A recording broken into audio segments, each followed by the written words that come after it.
Le livre de la vie de Peter Deneuve. Suite du chapitre 4. L'expression de la vie. Un étudiant en chimie faisait des expériences, mais un de ses essais tourna mal. Sa cornue se brisa en éclats qui le frappèrent à la tête. Après s'être fait panser, il se mit à réfléchir pour chercher la cause de son insuccès et s'aperçut qu'il avait omis quelques détails. Il ne connaissait pas les propriétés de certains éléments qui causèrent l'explosion de sa cornue. Il ne savait pas que les éléments possèdent leurs manifestations particulières, comme en ont certains enfants indociles. Si vous ne connaissez pas le caractère et les particularités de vos enfants, ils vous causeront de tels dégâts que vous vous en souviendrez longtemps après. Celui qui veut soumettre ses enfants à sa volonté doit être plus intelligent qu'eux. Si son intelligence équivaut à la leur, il entrera en lutte avec eux. S'il est plus sot qu'eux, il sera obligé de les servir. Certains disent « Je suis toujours en lutte avec les gens ». C'est que ton intelligence est semblable à la leur. Les hommes m'ont fait serviteur. Tu es plus sot qu'eux. Je suis devenu maître des hommes. Tu es plus intelligent qu'eux. En tant que disciple, vous devez savoir quel comportement adopter envers les autres. Vous apprendrez cela du chiffre 2, qui est un bon commerçant. Quand un client entre dans son magasin, le commerçant s'incline poliment et lui demande aimablement « Que désirez-vous, monsieur ? Je suis à votre disposition. » Les clients sont alors contents de lui et le recommandent à leurs proches. Ainsi, ses affaires marchent bien. Si vous appliquez sa méthode, vos affaires aussi se dérouleront favorablement.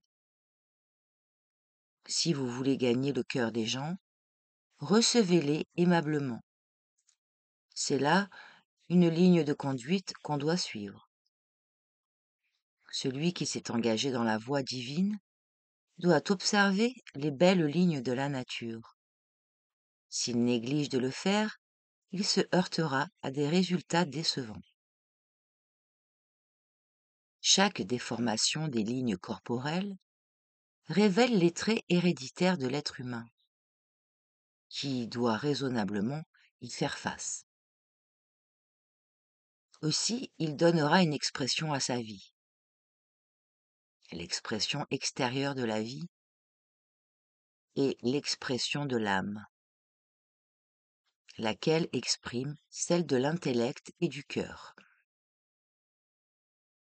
Pour donner une expression correcte de sa vie, l'homme doit être satisfait de tout ce qui lui est donné. Donner une juste expression de sa vie, c'est avoir de belles lignes du corps, du visage, ainsi que des mouvements harmonieux. Cela ne s'acquiert que par la beauté et l'élévation des pensées, des sentiments et des actes.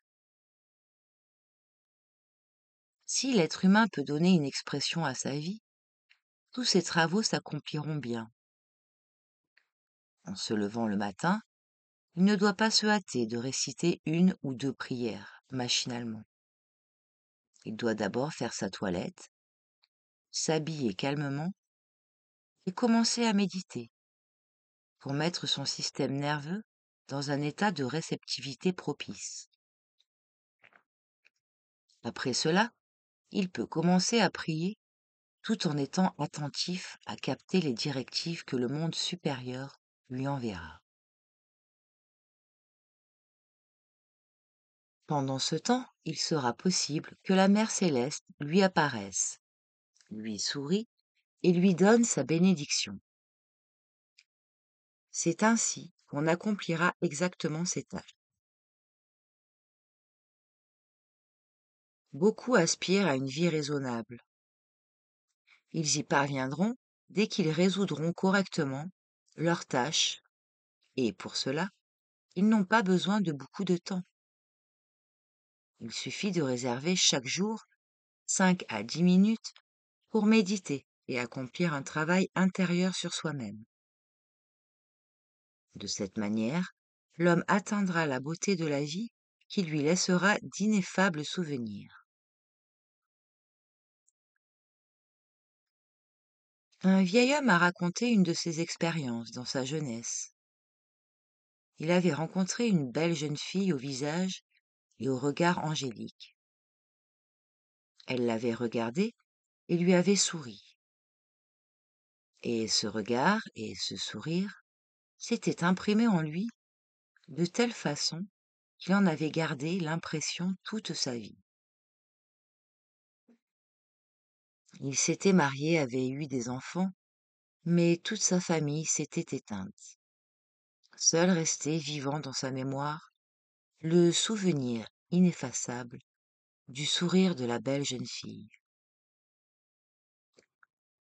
Le beau, le sublime, le divin doivent demeurer dans la conscience de l'homme, comme était restée l'image de la belle jeune fille dans celle du vieil homme. La beauté, c'est l'expression de la vie prise dans son sens le plus élevé.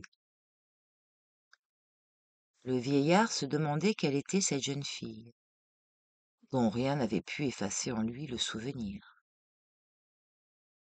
En réalité, elle n'était rien d'autre qu'un ange incarné dans une forme humaine, et venu sur la terre pour montrer aux humains l'expression de la vie magnifiée par le sens du divin.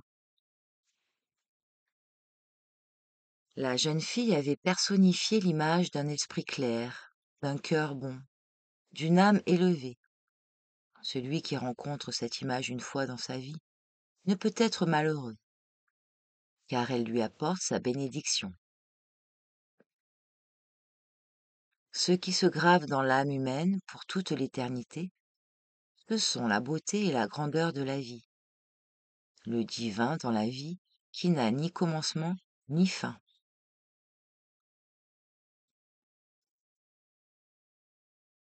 Ainsi, le vieillard avait rencontré un ange, qu'il ne put l'oublier. Il l'avait porté en lui comme une idée élevée. Il serait bon que tous les humains aient une telle idée en eux. Ils auraient alors la faculté d'être des écrivains, des poètes, des savants, des philosophes, de bons pères, des mères aimantes. C'est cette idée qui constitue le principe conducteur dans la vie et qui imprime une expression angélique. Cette idée représente le fleuve qui aspire à se fondre dans le grand océan de la vie. La pureté est maintenant exigée de tous les humains. Ils doivent tamiser, filtrer leur vie, la libérer des pensées, des sentiments et des désirs incontrôlés qui, semblables à des éphémères, la traversent sans cesse. En purifiant leur vie, seul le divin subsistera en eux. Que doit-il rester en l'homme? Les nombres 12 et 21. D'après la Kabbale, le nombre 12 est l'expression de l'intelligence raisonnable, de la sagesse.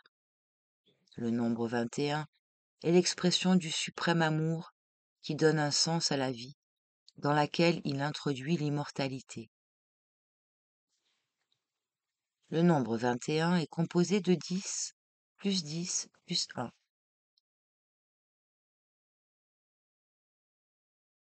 Ce sont des éléments, des nombres vivants. Chaque nombre peut être fractionné en ses composants. Ils sont des unités vivantes. Dans le nombre 21, Les deux dizaines sont de catégories différentes. L'une est liée à une sorte d'être raisonnable. L'autre dizaine l'est avec d'autres êtres. Les uns et les autres s'aident réciproquement. Ils sont en relation avec les humains et s'intéressent à leur vie. Les êtres supérieurs sont des anges, de belles jeunes filles pures. Ils viennent pour mettre de l'ordre. Les anges, les dieux s'incarnent dans des formes parfaites, après lesquelles chacun aspire. Avec les anges qui vous visitent, vous parlerez d'une manière, avec les dieux d'une autre manière. Mais les uns et les autres vous laisseront leur bénédiction. Les anges étudient et appliquent l'amour et les dieux le service. Sous ce rapport, l'être humain peut être ou un ange ou une divinité. Comme ange, il appliquera l'amour. Comme divinité, il servira. C'est en cela que consiste la force de la vie humaine. Il lui donne une expression. Celui qui veut être un ange doit observer et respecter les lois et les intérêts des dieux, et réciproquement. Entre tous les êtres supérieurs existe un plein entendement. L'incompréhension n'existe que parmi les hommes, qui aspirent à être des anges et des dieux, sans comprendre leurs lois, sans observer leur intérêt. Sachant le sens du nombre 12 et 21, utilisez-les consciemment. Vous pourrez ainsi surmonter tous les obstacles de votre existence. Si vous désirez développer votre cœur, appliquez la sagesse, c'est-à-dire les lois et les dieux. Si vous voulez développer votre intellect, devenir des fils de Dieu, appliquez l'amour comme principe fondamental dans votre vie. En travaillant de la sorte, vous ferez inévitablement des fautes. Mais cela ne doit pas vous arrêter. L'important, c'est ce à quoi l'homme aspire. Êtes-vous prêt pour ce travail? Prêt ou non, vous devez appliquer. Si vous ne le faites pas, l'ange de la mort viendra vous prendre. Serons-nous prêts pour l'autre monde? Cela aussi, on ne vous le demandera pas. C'est quand l'homme meurt qu'on détermine sa place, et c'est suivant celle-ci qu'il connaîtra à quel degré il était prêt.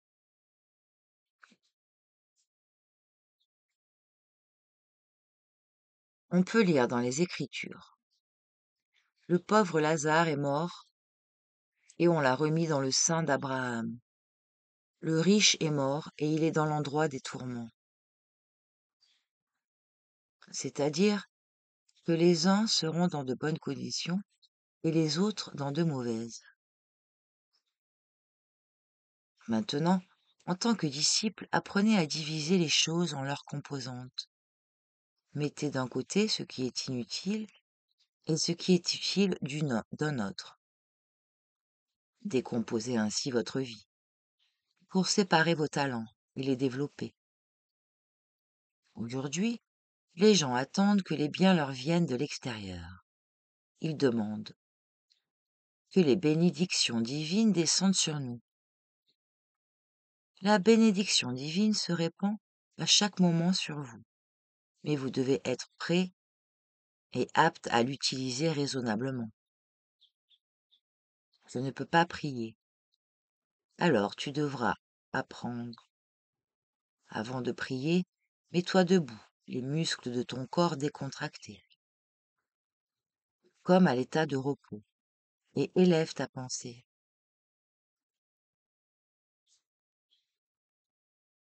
Pendant ce temps, les gens pourront se moquer de toi, et même t'injurier.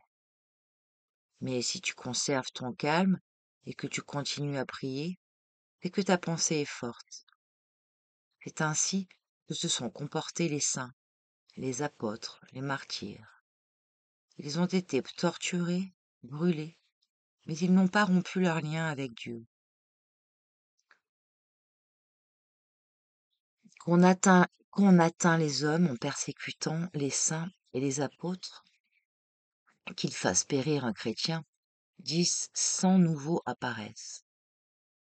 Et les profanes étaient stupéfaits du comportement, de la résistance indomptable de ces martyrs.